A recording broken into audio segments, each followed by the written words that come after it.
Hello and welcome to Echelon 1. Today we'll be showcasing some systems and features within Echelon 1 specifically designed to save you money. Time is money, so let's not waste any and jump right in. What you'll be seeing today is in AstroHub, our community repository of systems, meaning you'll be able to download and edit these for free mere minutes after starting up Echelon 1. Our first system is an EBS right sizer. This system takes a look at all of your EBS volumes in any or all of your AWS accounts and displays some information about your volumes, but more importantly, displays savings opportunities. By converting our outdated GP2 volumes to GP3, we can see over $450 saved each month.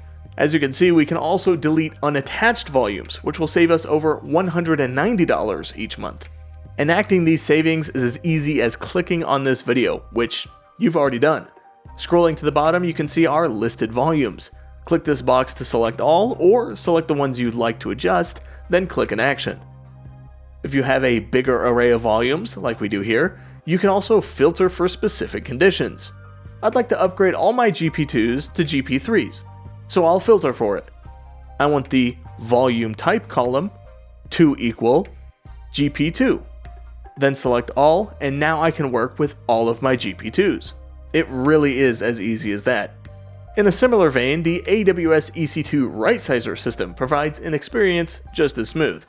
Our widgets give us a rundown of some interesting information about our EC2 instances, with savings opportunities listed as well.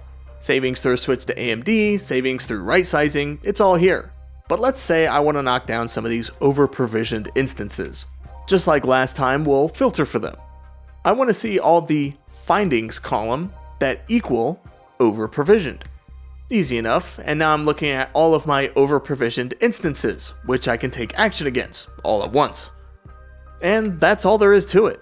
If you're looking to save money, which who isn't, it's never been easier than with Echelon 1. If you liked what you saw and want to learn more, be sure to check us out at echelon1.app. Happy automating!